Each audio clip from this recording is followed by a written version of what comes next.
नमस्कार,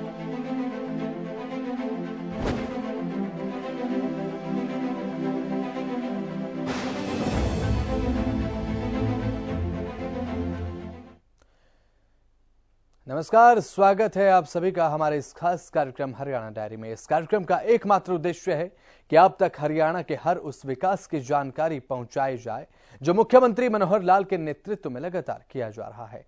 तो बने रहिए हमारे साथ और देखते रहिए हमारा खास कार्यक्रम हरियाणा डायरी।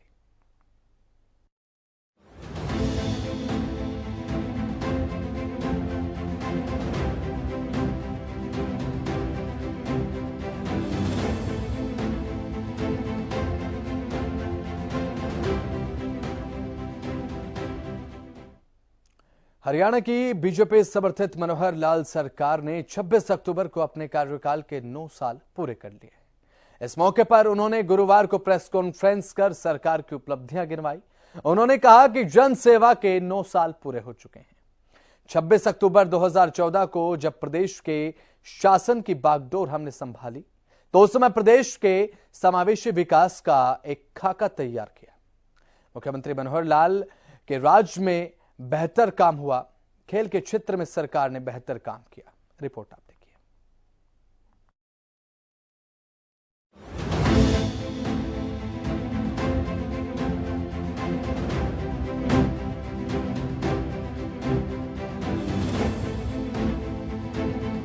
हरियाणा की भाजपा समर्थित मनोहर लाल सरकार ने 26 अक्टूबर को अपने कार्यकाल के 9 साल पूरे कर लिए हैं।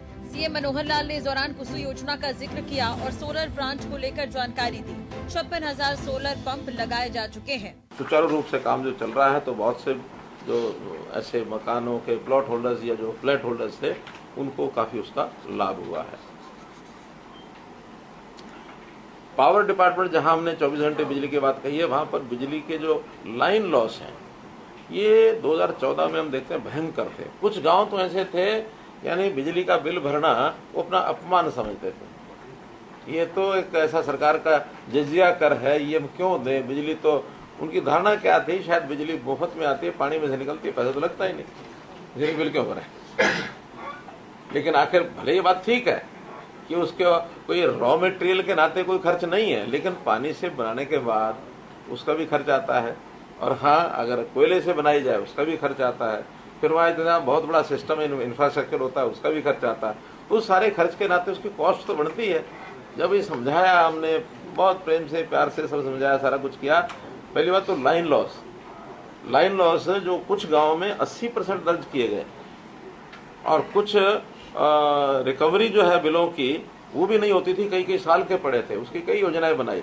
अल्टीमेटली आज लाइन लॉस टोटल मिलाकर के एवरेज 13.6% रह गया। यानी और थोड़ा हम कोशिश करेंगे, it will come to single digit, कोशिश करनी पड़ेगी। अभी 13.6% है। और जो हमारा बिलों की रिकवरी है, जो बिल पे हो जाते रहते हैं, उसकी रिकवरी जो 50-55% रहती थी अब वो 84% हो गई है। और बिजली की कंपनियां पहली बार हरियाणा की चारों बिजली कंपनियां जो है वो प्रॉफिट में आई हैं। और ये गुजरात के बाद Haryana is the second state जिसके अंदर हम इसको कवर कर पाए हैं।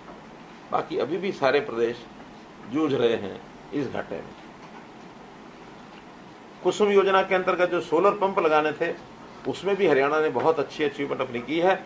56,000 सोलर पंप हम लगा चुके हैं और इस अगले साल का 70,000 नए सोलर पंप का एक टारगेट रखा है और उसको भी अब शुरू कर दिया है। वो किसी स्टेज पर होगा तो बहुत जल्दी इसको हम पूरा करेंगे। जो ओवरहेड लाइनें, हालांकि इसमें पहले लाइनें बेचती हैं, फिर लोग बना लेते हैं मकान और सारा अपनी बिल्डिंग, बाद में फिर वो आखिर जनता तो जनता है, उनके कहने पर हमको हटाना भी पड़ता है। तो हमने 150 करोड़ के लगभग पिछले साल में इस पर लगाया था। 151 करोड़ रुपया इस साल का हमने इसको घोषित किया है। तो कुल मिलाकर 3,151 खतरनाक लाइनें ये हैं, जिसमें से लगभग 3,000 हट चुकी हैं। लेकिन अभी भी जो और नई लाइनों की पहचान हो रही है उसमें सब मिला करके 150 करोड़ रुपए का और जो राशि रखी है इसमें हम पूरा करेंगे।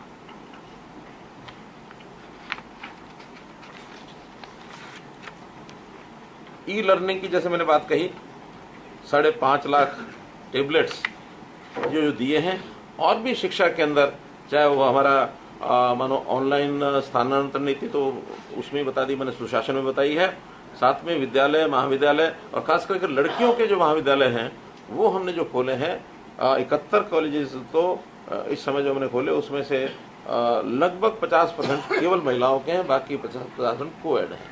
20 किलोमीटर के अंदर एक कॉलेज जरूर होगा, ऐसा वो दायरा, वो हमारा टारगेट जो है उसको हमने पूरा किया है। पलवल में दुधोला गांव में विश्वकर्मा कौशल विश्वविद्यालय, ये भी अपने आप में एक यूनिक एक कार्यक्रम चला, हालांकि और भी प्रदेशों में है ये, लेकिन हमने उसमें नया विश्वविद्यालय बना करके कौशल के माध्यम से लोगों को रोजगार मिले, वो भी अपना एक अच्छा कार्यक्रम अपना चल रहा है। बीटेक और जो इंजीनियरिंग और मेडिकल कॉलेजेस की आगे चल करके एजुकेशन स्थानीय भाषा में हो अर्थात हिंदी में हो, तो इसमें पहले चरण में बीटेक का जो 3 विश्वविद्यालयों ने अपना पाठ्यक्रम शुरू कर दिया हिंदी में, आगे चल करके और चीजों में भी हो, ये नई जो राष्ट्रीय शिक्षा नीति है उसका एक हिस्सा है कि हर प्रदेश अपनी अपनी स्थानीय भाषाओं में ऐसे जो कोर्सेज हैं, हाईली प्रोफेशनल कोर्सेज, क्योंकि देश दुनिया में बहुत ऐसे देश हैं, जरूरी नहीं कि सब अंग्रेजी में पढ़ाते हैं, अपनी अपनी भाषाओं में पढ़ाते हैं। जापान के अंदर सब जापानी में होता है, कोई अंग्रेजी में नहीं होता है। मुझे लगता है चाइना में शायद चाइनीज में ही होगा, कोई अंग्रेजी में नहीं है। लेकिन हम चूंकि कॉलोनियल एक सारे सिस्टम के एक पार्ट होने के नाते वो अंग्रेजी का जो भूत है वो भी उतरा नहीं है, लेकिन बहुत जल्दी हमको ये उतारना है और उसका जो कदम जो है उसके मोदी जी ने शुरू कर दिए हैं इस नई शिक्षा नीति के कारण से। इंफ्रास्ट्रक्चर के मैं बात कहता हूं तो जैसे मैंने बताया कि भी हर जिला जो है एक दूसरे से नेशनल हाईवे से जुड़ा हुआ है, ये तो है ही है। साथ में जो बड़े बड़े प्रोजेक्ट 152D, अब ये दक्षिण हरियाणा के लिए इतनी एक देन है कि जो यहाँ से जो 6, 7, 8 घंटे लगते थे, अब मुझे लगता है कि अंबाला से शायद 4 घंटे में नारनौल पहुंच सकते हैं। तो इसका एक बहुत बड़ा केएमपी अपने आप में, यानी दिल्ली के अंदर जो लोग फंस जाते थे, जिनको गुड़गांव, फरीदाबाद या पलवल जाना होता था, उनके लिए इट्स अ बून। इसी प्रकार एलिवेटेड रेलवे लाइंस भी कुछ शहरों में हमने, रोहतक में तो कंप्लीट हो गई है, कुरुक्षेत्र में बन रही है, कैथल का सर्वे हो रहा है।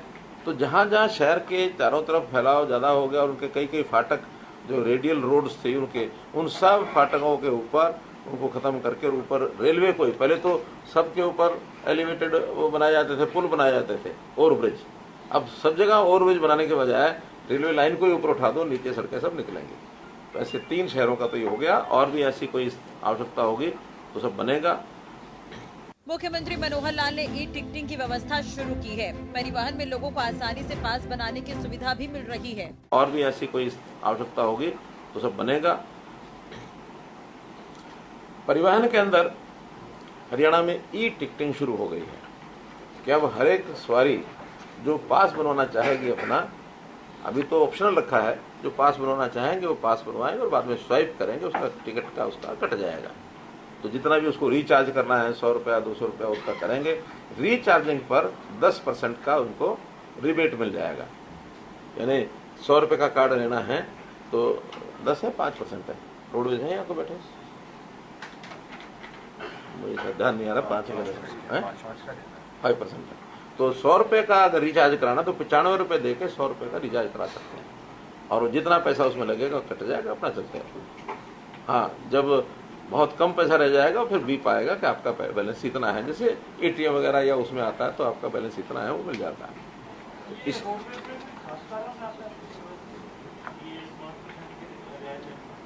रोडवेज नहीं, लोग इस पर आए।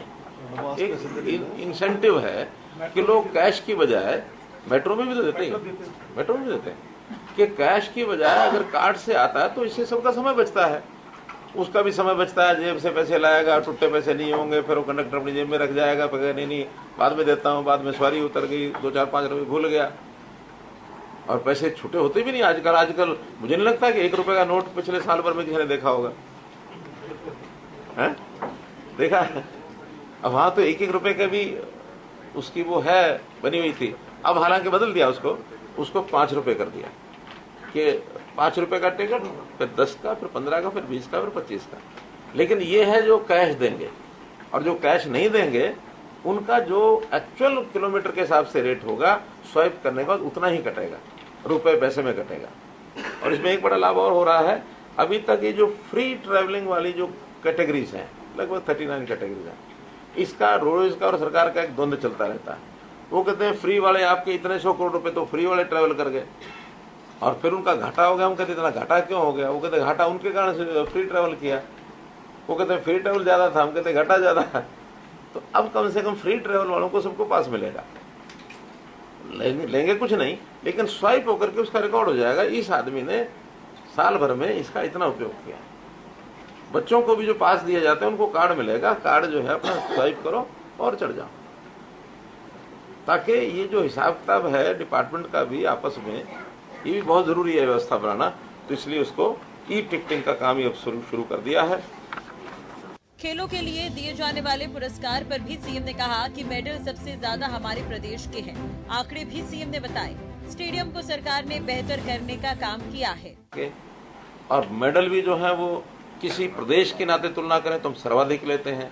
लगभग 35% ऑन एवरेज जितने मेडल्स हैं वो सारे देश भर में जो आते हैं वो हरियाणा के आते हैं। तो हरियाणा की मिट्टी जो है उसका अपना एक विशेष स्थान है। ओलंपिक के 16 और 20 के दोनों के 9 मेडल में से 5 हरियाणा के हैं। एशियन के 18 और 22 में 177 में 47 हरियाणा के हैं। कॉमनवेल्थ में 18 और 22 दोनों मिलाकर के 127 में से 44 हरियाणा के हैं। तो इस प्रकार से हरियाणा अपने आप में बहुत बेहतर प्रदर्शन कर रहा है। और इसमें हम फैलाव कर रहे हैं, अच्छा फैलाव, यानी नर्सरीज को शुरू करना। ये अपने में एक स्कीम बनाई कि कैच दम यंग ने छोटे बच्चों को स्कूलों में नर्सरियां करवाओ। प्राइवेट स्कूल, सरकारी स्कूल 1100 नर्सरी सब चल रही हैं। उस हिसाब से, हालांकि पिछली सरकार ने स्टेडियम हमको दिए विरासत में, लेकिन सब टूटी फूटी हालत में, किसी में कोई कोच नहीं है, कहीं घास पैदा हुआ है, कहीं पशु घूम रहे हैं। हमने धीरे धीरे उन सबको ठीक किया है और कोच नए भर्ती किए हैं। साथ में जो स्पोर्ट्स पर्सन है, मेडलिस्ट हैं, उनको सबको कहा कि आप एक एक स्थान को संभाल करके कम से कम जिस चीज के आप मेडलिस्ट हैं उसी को प्रमोट करो।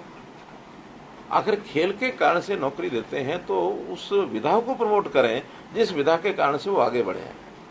अब कोई भी मेडल लेकर के, स्वर्ण मेडल लेकर के, जरूरी नहीं कि वो अच्छा क्लर्क बन सके, जरूरी नहीं कि वो कोई टेक्निकल काम कर सके। खेल अच्छा जानता है, खेल कर सकता है, खेल सिखा सकता है, प्रदेश के नाम को आगे बढ़ाएगा। इसमें से थोड़ी खेल नीति में उन्होंने चेंजेस भी किए हैं। ये जो बार बार विषय आता है कि हम तो डीएसपी बनाते हैं, हम तो एचसीएस बनाते हैं, हम ये करते हैं।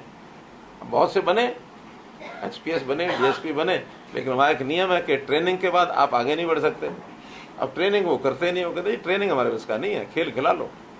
अब ट्रेनिंग नहीं है, कल को एसपी बनेगा, एसपी के बाद आईजी डीआईजी बनेगा, तो फिर वो वहाँ तो खेल नहीं खेल पाएगा। वहाँ तो आईजी का तो काम अपना आईजी का है, और कौन सा केस किसको कहाँ इन्वेस्टिगेशन करना पड़ जाए और उस इन्वेस्टिगेशन का क्या बनेगा, वहाँ तो खेल नहीं चलेगा। और वहाँ खेल चलने लग गया तो समझो हरियाणा का भविष्य खत्म। इसलिए बहुत एक शुद्ध और सात्विक तरीके की सोच हमने की है कि जिसको जिस विधा का ज्ञान है, वो जिसमें एक्सपर्ट है, उसी विधा का उपयोग करके प्रदेश को आगे बढ़ाया जाए। ये हमारी एक पॉलिसी है। मुख्यमंत्री मनोहर लाल ने बिना पर्ची खर्ची के नौकरी का भी जिक्र किया और कहा पारदर्शिता के साथ भर्तियां की जा रही है। सरकारी सिस्टम में बदलाव सरकार ने किया है। तो ऐसे उद्योगों में 75% का जो आरक्षण वो नए उद्योगों ने शुरू कर दिया है देना, क्योंकि हमने इंसेंटिव रखे हैं कि हरियाणा के आदमी को रखोगे तो ये इंसेंटिव भी देंगे। और उसके कारण से एक अच्छा इंसेंटिव है। उनका भी लालच ये होता था कि बाहर के प्रदेश के कम सैलरी में लोग आ जाते थे और यहाँ के प्रदेश का आदमी उतनी कम सैलरी में जाने के लिए तैयार नहीं है। तो फिर हमने उनको इंसेंटिव दिया, तो यहाँ के लोगों को लगाने के लिए वो तैयार हो गए हैं और काफी अच्छी मात्रा में जा रहे हैं। इसके लिए एक पोर्टल बनाया है और जल्दी लागू हो जाएगा। निष्पक्ष और पारदर्शी भर्ती, इसकी कहानी किसी को बताने की जरूरत नहीं है कि कैसे कैसे भर्तियां पहले होती थी। आज मैं ये कह सकता हूं कि 10 साल में 1/3 हमारा जो टोटल अमला है कर्मचारियों का 1/3 रिप्लेस हो चुका है इन 10 सालों में। 1,10,000। बिल्कुल ठीक है। और अगले 5 साल में, अभी तो 10 साल में किया है, अगले 5 साल में 1/3 और भी कर देंगे। बल्कि वैसे तो इसी साल में एक 60,000 के आसपास नए लोग आएंगे, तो फिर ये 60,000 आने के बाद तो लगभग आधा ही हो जाएगा, 1/3 भी हो जाएगा। तो ये बहुत बड़ा परिवर्तन आपको वर्किंग सिस्टम में, सरकारी सिस्टम में देखने को मिल भी रहा है और आगे मिलेगा। अब इसमें डिटेल में जाने की जरूरत नहीं है, बस इतना ही है कि भर्ती कौन कैसे होता है, वैसे ही जैसा बोए बीज वैसा होए फल। तो बीज अच्छा बो के अगर हम कुछ करेंगे तो फल अच्छा आएगा। इसके लिए हमने ये जो सीईटी की परीक्षा और ये सब किया है, ये ठीक है कि इसकी आलोचना करने वाले वो अपने ढंग से करते हैं। कारण क्या है कि जो जनाब लोग नौकरी लेने के लिए लाइन में लगते हैं, उसमें से भर्ती तो 20% होते हैं। 80% जो होते हैं उनको तो बहकाना बड़ा आसान है कि ऐसा होता तो आप लग जाते, ऐसा तो आप लग जाते। अब 20% जो लगने उसका प्रोसेस ही तो तय किया हमने। कि प्रोसेस ये रहेगा, कम से कम योग्यता के आधार पर लोग आगे आए लगे, उसी नाते से ये सब किया है। उद्योग और व्यापार को बढ़ावा देने के लिए भी हमारी सारी टीम अच्छी लगी है। इसका अगर एक आंकड़ा बताता हूं तो 2014 में हमारा जो निर्यात था हरियाणा का, वो 68,000 करोड़ रुपए का था। और इस बार का जो 2022-23 का, पिछले साल का, साल भर का जो निर्यात हुआ है, वो हो गया 2,45,453 करोड़, यानी 68 से 2,45,000, 4 times we have exports में we have achieved this आंकड़ा। और आज अगर उद्योग की बात करें तो 18,422 करोड़ रुपए का निवेश हुआ है इन 9 सालों में। 1,59,000 नए उद्योग लगे हैं, एमएसएमई ज्यादातर होते हैं इसमें, और 12.5 लाख लोगों को इसमें रोजगार मिला है इन उद्योगों में, सिर्फ जो 1,59,000 है। बहुत से इसमें विषय है। जो हमारा एकीकृत जो मल्टी मॉडल लॉजिस्टिक हब है, आईएमटी खरगोदा है, पीएम गति शक्ति का इसमें योगदान है। पानीपत में भी जो मेडिकल डिवाइस पार्क हमने बनाया है।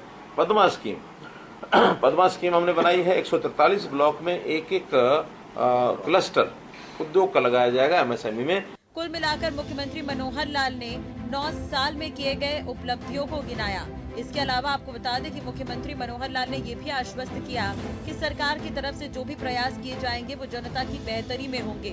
मुख्यमंत्री मनोहर लाल 9 साल के कार्यकाल पूरा करने पर खुश हुए और उन्होंने कहा कि हमने व्यवस्था परिवर्तन का काम किया है। वाकई ये हर एक क्षेत्र में नजर भी आता है।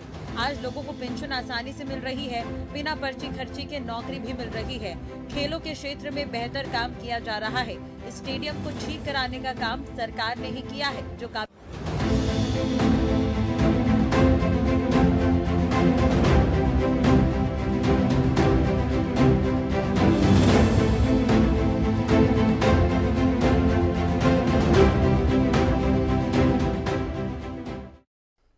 हरियाणा के पंचकुला में समस्त अनुसूचित जाति समाज की तरफ से 28 अक्टूबर को राज्य स्तरीय सम्मान समारोह में मुख्यमंत्री मनोहर लाल को सम्मानित किया गया। कार्यक्रम इंद्रधनुष ऑडिटोरियम सेक्टर 5 पंचकुला में आयोजित किया गया।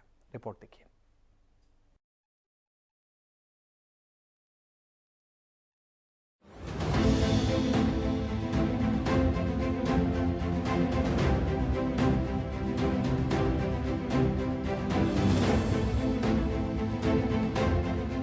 मुख्यमंत्री मनोहर लाल ने पंचकुला में महर्षि वाल्मीकि जयंती पर आयोजित सम्मान समारोह में शिरकत की। इस अवसर पर विधानसभा स्पीकर ज्ञानचंद गुप्ता, कैबिनेट मंत्री डॉक्टर बनवारी लाल, राज्यसभा सांसद कृष्णलाल पवार भी मौजूद रहे। यह सम्मान समारोह राज्य सरकार की तरफ से सरकारी नौकरियों में पदोन्नति में आरक्षण दिए जाने को लेकर आयोजित किया गया है।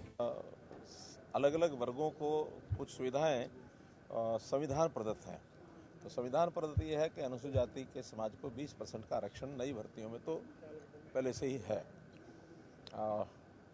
लेकिन मांग थी कि हमारी जो प्रमोशन होती है उसमें रिजर्वेशन का ध्यान नहीं रखा जाता, और इसकी मांग बहुत पुरानी है। हमने 2015 में क्लास 3 क्लास 4 में तो उस समय कर दी थी, और वो लगातार बाकायदा चल भी रही है। क्लास 1 और क्लास 2 में नहीं थी। बहुत सा उसका अध्ययन किया, हमारे अधिकारियों ने भी किया, हमारे उन समाज के नेताओं ने, एससी नेताओं ने भी किया, एससी कर्मचारियों से बातचीत हुई, मैंने स्वयं भी अध्ययन किया। तो अंततः कुछ चीज़ें दोनों तरफ की विरोध की थी लेकिन वो हमने सब उसमें से रास्ता निकाल के समझाया, और अब ये जो रिजर्वेशन इन प्रमोशन क्लास 1 और 2 इसको हमने कर दिया है, और वो इम्प्लीमेंट भी आज से एक प्रकार से हो गई है। आज एक लिस्ट सेकेंडरी एजुकेशन की, जिसमें डिप्टी डायरेक्टर्स की प्रमोशन करके एक लिस्ट उसका प्रारंभ भी कर दिया। आगे भी जो जो लिस्टों में प्रमोशन होगी वो सब इस रोस्टर पॉइंट्स का जो फार्मूला है उसको ध्यान में रख करके किया जाएगा। अंतर तो थोड़ा पड़ता है, लेकिन बहुत अधिक नहीं पड़ता है। कुछ एक कर्मचारियों को ऐसा लगता है कि भी ये आदमी रिजर्वेशन कारण से प्रमोट पहले हो गया, हम बाद में होंगे, तो साल 2 साल में लगभग बराबर भी हो जाते हैं। तो उस नाते से एक सुविधा ये दी गई है। और ये भी अगर ऐसे समाज के लोग जितने जितने नीचे से ये जो 20% का कोटा अपना पूरा करते रहेंगे, और जो रिटायरमेंट की एज अगर थोड़ी उनकी ठीक होती रहेगी, तो ये आगे इस प्रकार की ये डिस्क्रिपेंसी रहेगी भी नहीं, फिर उसकी कोई बहुत बड़ी आवश्यकता रहती भी नहीं है। ये तो तब तक है कि जब ऊपर की प्रमोटेड पोस्टों में 20% नहीं होते, नीचे से प्रमोशन में उनको 20% के लिए ऊपर नहीं लाया जाता, तो तब तक है। लेकिन अब उसका प्रावधान कर दिया, अभी नीचे अगर जूनियर भी है तो रिजर्वेशन के कारण से उसको आगे लाया जाए। जी सर, आपने एक घोषणा की पीपली के अंदर एक बड़ी जो वो प्रतिमा लगाई जाएगी, और एक पर्यटन स्थल के तौर पर उस जगह का इस्तेमाल हो, 3 एकड़ जगह होगी, उसमें धीरे धीरे उसको विकसित किया जाएगा। तो ये किस तरीके से HSVP का एक वो प्लॉट है जिस पर उन्होंने कहा कि इस प्रकार का हम टूरिज्म को जोड़ करके कोई ऐसा प्रोजेक्ट बना सकते हैं।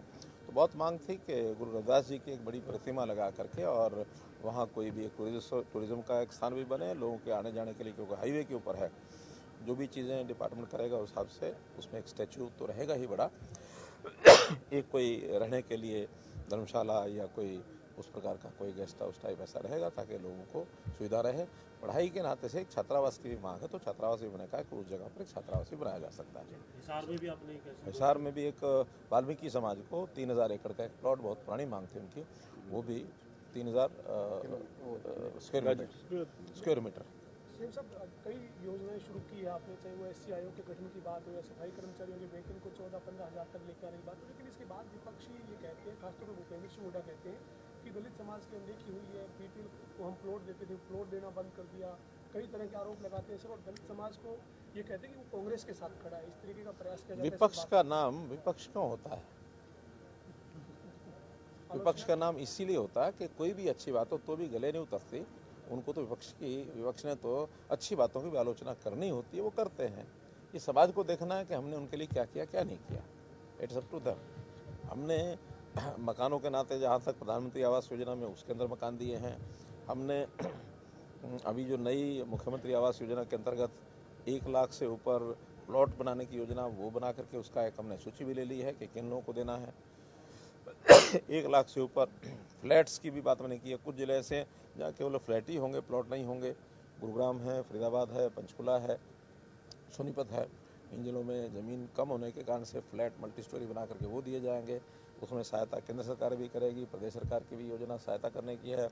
कुछ जो कस्टमर है उससे भी लिया जाएगा थोड़ा पोर्शन उसका, और बाकी उनको बैंक से लोन की व्यवस्था भी हम करा के दे रहे हैं, ताकि 10 साल 15 साल जितने साल का वो लोन किस्त लेना चाहेगा तो नॉर्मल किस्तें उसकी बन सके, ताकि वो अपना मकान जल्दी बनवा सके। बेघरों के सिर पर छत होना यह ज़रूरी है, ये प्रधानमंत्री जी का संकल्प है, हम भी लेके चल रहे हैं। उन्होंने जो तमाशे किए थे, उस तमाशे में आज भी मुझे लगता है 15 से 20 हज़ार लोग ऐसे हैं जिनको नाम से तो 100 गज प्लाट दिए हुए हैं, ना रजिस्ट्रियाँ हुई, खड्डों में प्लॉट दे दिए, रजिस्ट्री होगी तो कब्जा नहीं मिला। बहुत झगड़े हमारे पास आते हैं। तो ऐसा बिना सोचे समझे कोई भी एक हवाई कोई ऐसी योजना बना करके और केवल पॉलिटिकल बेनिफिट के लिए करें, कि वो हम करते नहीं। हम तो पहले उसकी फिजिबिलिटी देखते हैं, हर योजना का यानी फिजिबिलिटी क्या है, उसका लाभ कितना मिल सकता है, और उसके बाद उसको हम लागू करते हैं। 9 साल में सर कितने घर या फ्लैट अभी तक दिए गए अनुसूचित जाति नहीं, जो गरीब लोग थे जिन्होंने अप्लाई किया हुआ है, एप्लीकेशन होती है, उनका एक बीपीएल का सर्वे कराया जाता है। तो शहर और गांव के हिसाब से मुझे लगता है शायद लगभग 50 से 60 हज़ार मकान, एकदम एग्जैक्ट आंकड़ा मेरे पास नहीं है, लेकिन इतना दिया हुआ, और भी उसमें से जो चल रहा है अभी निर्माणाधीन भी है। संगठन में नई नियुक्ति हुई, आज आपके पास आभार व्यक्त करने पहुंचे थे तमाम कार्यकर्ता, वो उत्साह नजर आया है। तो अब संगठन और सरकार मिलकर 2024 के मिशन में जिस तरीके से पहले से आप चल रहे हैं, केंद्र के पीछे रफ्तार और बढ़ेगी सर? देखिए, संगठन और सरकार पहले से भी मिलकर चल रहा है, हम आगे भी मिलकर चलेंगे। हमारी पार्टी की विशेषता है कि कभी वो तमाशे नहीं होते हैं कि जब उनको अपने अध्यक्ष बनाने के लिए भी वर्षों लग जाए, प्रदेश अध्यक्ष, और वर्षों के बाद प्रदेश बन जाए तो जिले तो बनते ही नहीं है। कम से कम हम पिछले 9-10 साल से देख रहे हैं। तो वहीं आपको बता दें कि हरियाणा सरकार ने ग्रुप ए और ग्रुप बी पदों पर अनुसूचित जाति के कर्मचारियों को पदोन्नति में 20% आरक्षण देने का फैसला तुरंत प्रभाव से लागू कर दिया। आंतरिक वरिष्ठता और विभाग के सेवा नियमों के हिसाब से पदोन्नति मिलेगी। पदोन्नति में आरक्षण से पदोन्नति पद पर वरिष्ठता प्रभावित नहीं होगी और साथ ही 20% आरक्षण के लिए पहले से पदोन्नत नॉन एससी कर्मचारियों की डिमोशन नहीं की जाएगी। मुख्यमंत्री मनोहर लाल के सार्थक एवं कुशल प्रयासों से ये संभव हो पाया है।